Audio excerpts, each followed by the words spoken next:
I'd like to follow up actually on some of the issues raised by previous contributions on the operation of Coillte and maybe use my time to focus on the underlying issue of our state approach to forestry in the last few decades and the legislation we have in place which supports it, the legislation itself that has formed Coillte.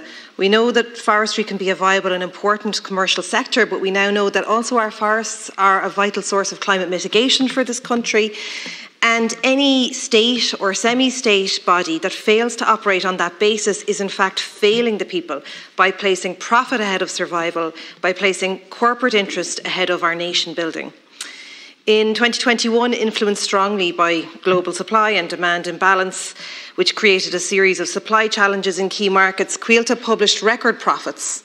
Now, unfortunately for me, I sit on Public Accounts Committee, but I can't look at those profits because the Public Accounts Committee doesn't get to talk to Coillte. We don't really have any serious budgetary oversight of the operations of Coillte. There's very little Dáil oversight of the decisions that are made there. Pre-tax earnings increased significantly on the previous year to 159 million, and they recorded operating cash of 73 million. Their revenue earned in 2021 is 422 million, up from 285 in 2020. These are huge numbers.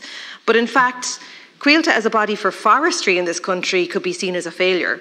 It's no longer fit for purpose and it should be either wound down or fundamentally reformed. The problem we have is this.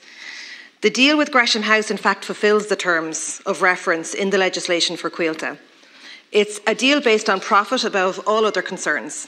The legislation for Coillte sets out the following parameters for its operation: to carry on the business of forestry and related activities on a commercial basis and in accordance with efficient silvicultural practices, to establish and carry on woodland industries, to participate with others in forestry and related activities consistent with its objects, designed to enhance the effective and profitable operation of the company, and to utilise and manage the resources available to it in a manner consistent with the above objectives.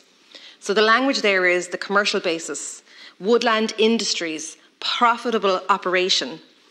In considering the deal made between Coillte and Gresham House announced this month, I've had cause to review the approaches of other countries in the development of their own forestry sectors. And I have to say that was really an eye-opening experience.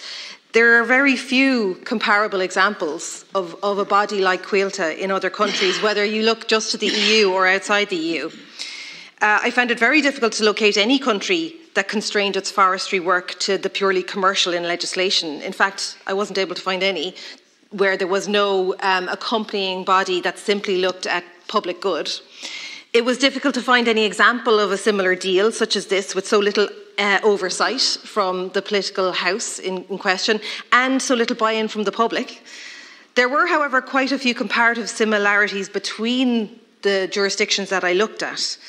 Most EU countries and regions where forestry is successful and is growing, both as a commercial sector and as part of their climate strategies, have lots of things in common, both within the EU again and places like Canada, for example. They have broadly aligned approaches. And it is worth kind of outlining what those approaches tend to be. So, for one thing, they tend to identify that a nation's forests, those that exist now or those that are planned for, are a key natural resource.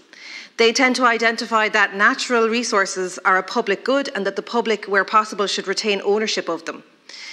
They identify that the forestry sector is inextricable from our climate commitments and therefore environment and biodiversity considerations must be part of every single piece of decision making, whether that be finance, whether that be biodiversity, whether that be land management.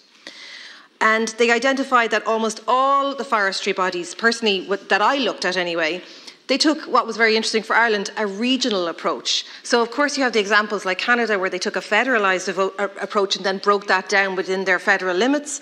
But even in smaller countries, you can look at Slovenia, for example, places within the EU, they have strong local government. That local government has a huge impact on decision-making within forestry. It's not a centralised system. It's not a body that lives, in the capital city and is decided upon. It's something that is developed with local people, with local communities and with local authorities and overseen by them.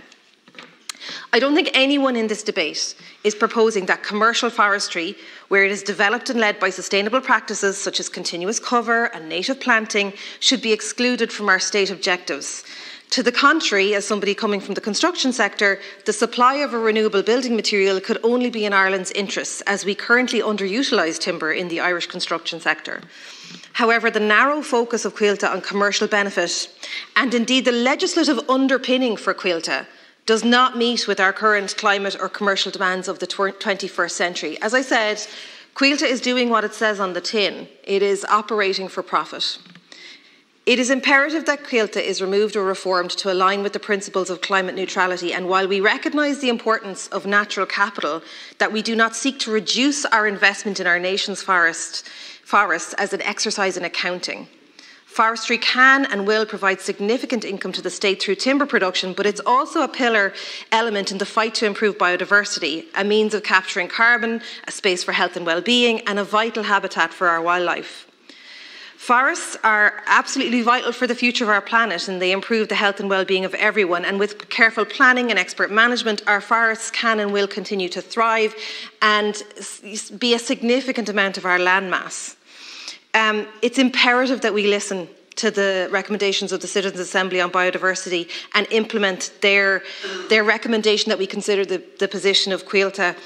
And I would also ask the Minister to consider that he now unpick the Gresham House deal by dissolving Coillte as a matter of urgency.